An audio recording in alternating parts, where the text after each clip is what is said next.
Am I the butthole for telling my mom I'm not an aunt and not going to pretend just for her? My mom married my stepdad when I, 20F, was 7 and my stepsister was 6. You might think after all these years we would be good, but nope. She was such a effing nightmare to deal with, and it only got worse after her dad took custody of her from her mom when she was 13. It wasn't just me either. She smashed up the collection of photos my mom had of my uncle/her brother who died when they were kids, and she made sure those photos could not be salvaged. She broke something valuable that her grandma, my stepdad's mom, owned. As for me, she would spit in my pillow so I couldn't sleep on it. She would tell me to give her stuff. So when I got a phone, she demanded I give it to her. If I was eating a chocolate bar, she demanded it. Her dad at one point had her in therapy x3 a week, and he would punish the hell out of her for stuff like spitting and breaking crap. One time when we were 15 and 16, we both got in trouble because she tore the photo I had in my bedroom of my dad and grandparents, and she smudged food stains all over the fragments left, and I lost it. I told her she effing sucked, and I was so glad she was not my real sister, because I would never want to be family with someone as unlovable as her. That I never disliked anyone as much, and my life was so much better without her in it. After that, things were very different. My mom said she understood that I was upset, but that I should never say such cruel things to someone. She encouraged me to apologize and say I hadn't meant those things. But I had. My stepdad and I had gotten along okay up to that point, but me saying his daughter was unlovable and that I wish she had never been in my life was a step too much for him, which I get. We pretty much coexisted after that. Had therapy and all that. But I think my mom was the only one truly all in at first, and then my stepdad eventually. But my stepsister and I were not interested in repairing things. For me, they were just never good to begin with. Now I live with some friends and live pretty far from my mom. My stepsister recently moved back in with them after she had a baby, and my mom has tried to convince me that this is the perfect time to put the past in the past and move forward. She has brought up my being an aunt many times before. And I know she's telling the truth, that my stepsister is ready for it too, because she sent me a video via my mom's FB saying that she had forgiven me for what I said and was ready to move forward. I got pretty tired of my mom trying and calling me an aunt, so I told her I wasn't an aunt. I told her I have no siblings and so I can't be an aunt. She told me it was childish to say that when everybody else is ready to move on from all that. I told her I was not. That I had never grown to care about stepsister and did not want to be in her life, or to have her in mine, and her child was an extension of that. She's mad at me for saying that and my stubborn stance. Am I the butthole? Not the butthole. She has forgiven you, not apologized. Exactly, the entitlement continues. It's such a gaslight. I will never get what makes people narcissistic like this. People tend to not want to admit when they did something wrong. Even if the stepsister is better now and knows she was a butthole, which may not be the case, it'll take a lot for her to not be stubborn and admit it. People tend to not want to admit when they did something wrong. Even if the stepsister is better now and knows she was a butthole, which may not be the case, it'll take a lot for her to not be stubborn and admit it. Can we talk about this? What am I supposed to do when someone sidesteps blame for doing something wrong or incorrectly, by changing the premise entirely? Example, Person 1, you told me X and you were wrong. Person 2, well, it was your responsibility to know. Why are you listening to me? How do you respond to this? Now, we're in an entirely different conversation. I'm genuinely looking for an answer, because I deal with this kind of crap daily. Okay, so you were wrong and you're incapable of apologizing. That sucks. Have a nice life, I guess. You are right, but I find it works better if you do it in a non-confrontational way. I agree. I shouldn't be listening to you. I'll try to never do that again. Then walk away and stop listening. It's honestly something it took taking a group class on DBT therapy for communication and interpersonal relationships before I could see there is no going forward with that. You refuse to switch terms, and in the end you kind of give up on that person changing if they refuse. In the end, it's letting go of that person if the new tactics you learn don't get them to communicate fairly and without manipulation. Also maybe r/narcissistic abuse r/raised by narcissists r/just normal r/just no family.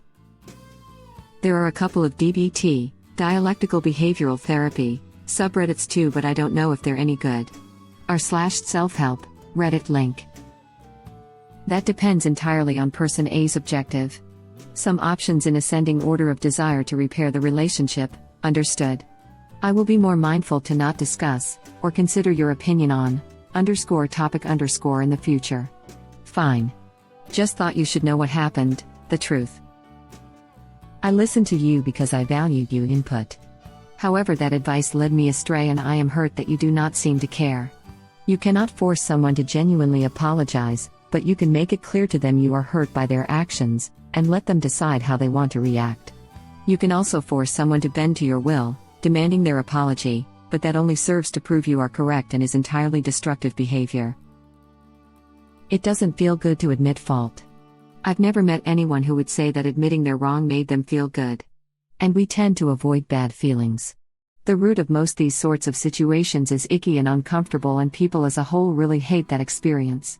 No to mention that emotional work is very difficult and intangible, which makes it even harder. It's much easier to avoid bad feelings and situations by insisting we were right and refusing to entertain the notion that we could ever be wrong. It also feeds into the bit of a God complex everyone has, that you could possibly be human and fallible. We reject the concept as well because, once again, it brings on all the nasty feelings and thoughts. Therapy is an absolute lifeline to being a better person because they can help you do all the labor and they can quantify those obscure yucky feelings. They're your Sherpa on your climb to be a better person. That mountain is awful tough to do on your own. I read something today where Emerald Fennell, the director, said something like religions require you to confess and atone to be forgiven. People want forgiveness, but they don't want to do the confessing and atoning, which leapt out at me because that's exactly it. They want the other person to do the work of forgiving, not themselves do the work of owning what they did, apologizing, and making it right. Right? The stepsister is only trying to repair things just enough to have a larger babysitter pool and more people to buy gifts for her kid. That was my first thought as well. She moved back in with the parents and no mention of the baby's father sounds like she's just looking to widen her pool of potential people to mooch off of. She didn't even reach out in person to apologize. And I've moved past it, and you should too. Filmed and posted on Facebook does not count. Oh, good one. This never occurred to me, but you're right. I had narcissistic parents growing up and it was terrible. I'm so sorry to hear this. That must have been terrible for you. The parents seemed to enable the girl even into adulthood despite original posters' claims of her being punished. Exactly. Right back, but I have not forgiven you. And go your merry ways. Not the butthole. Or even, I never offered an apology. I still feel the same way. You were a nightmare to live with, you have never acknowledged how badly you treated me, and my life is better without you. I believe Horton said it best, I meant what I said, and I said what I meant. Your stepsister's awful, 100%. You rhymed it. You're awesome. Any goodwill to be had has been spent. You get my upvotes. Take them. Take them all. An upvote's an upvote no matter how small.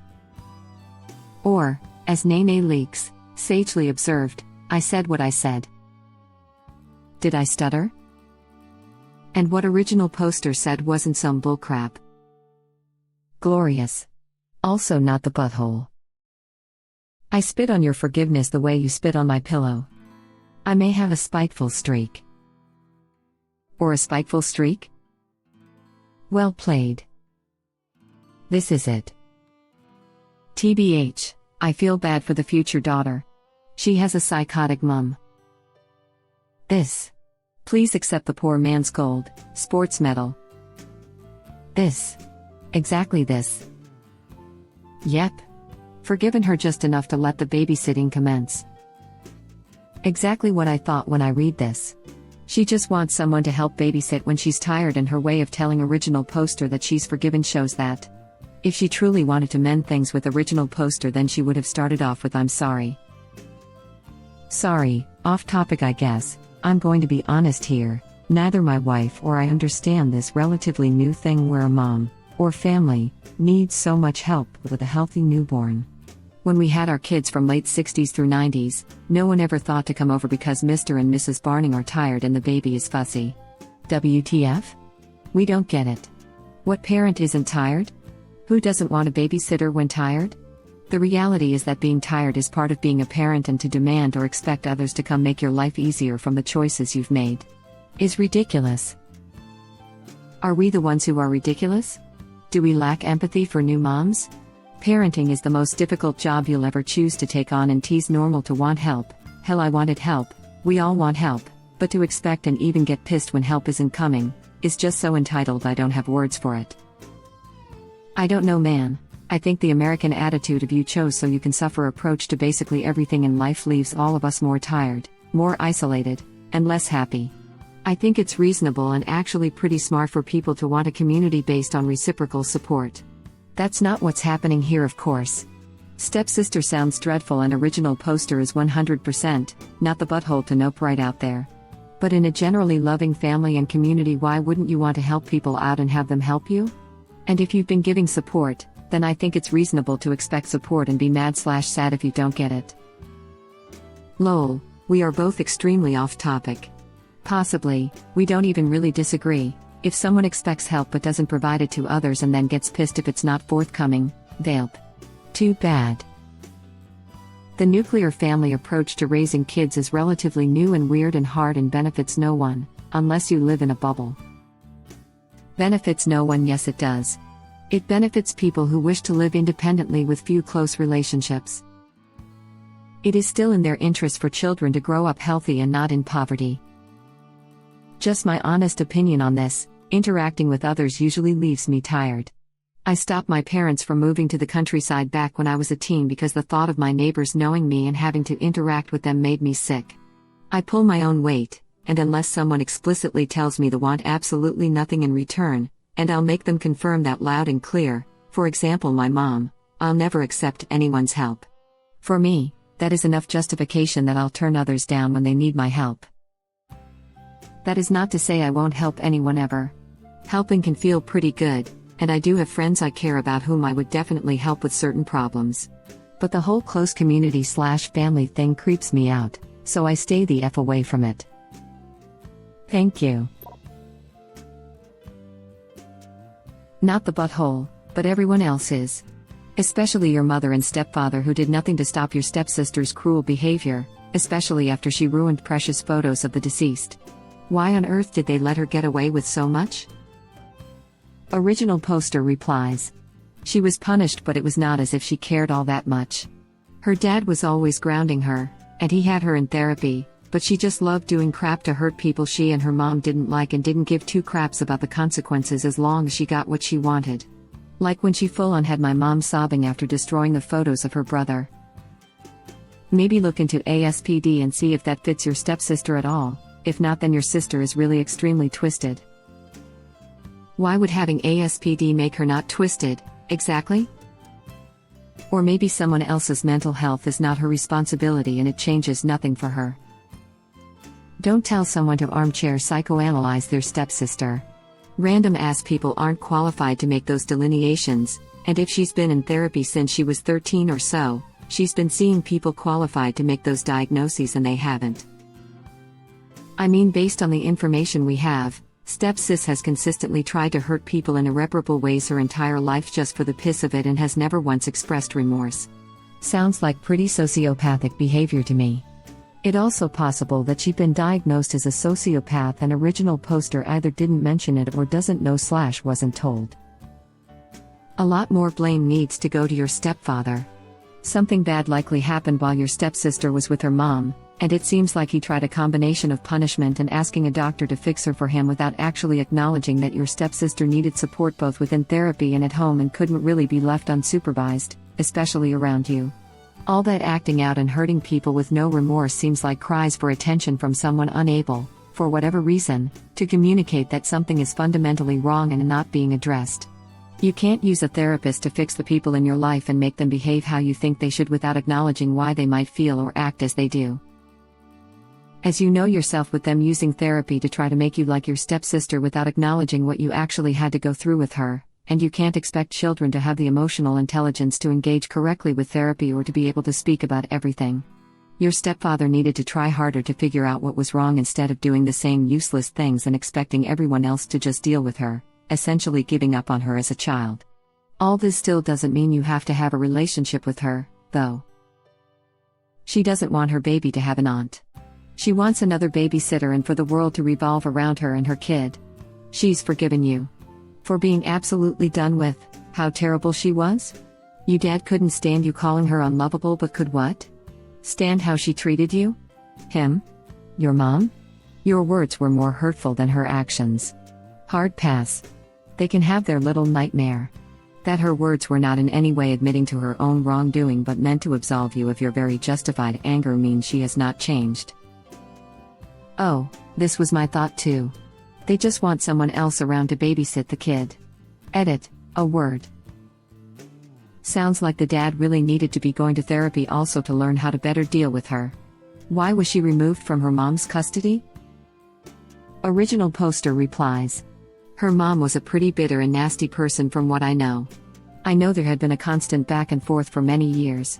I also know she hated my mom and my stepdad's mom. I think it was decided she was just too toxic and unfit maybe. But the end result was she lost custody. Not that it actually matters to your question at hand.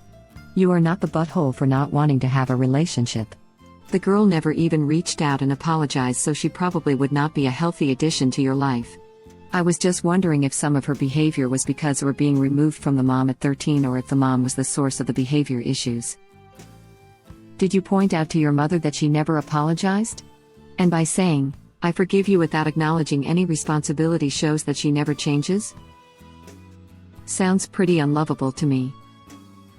As much as I understand why you said this comment, reading this still makes me very upset. I am so sad on behalf of the stepsister.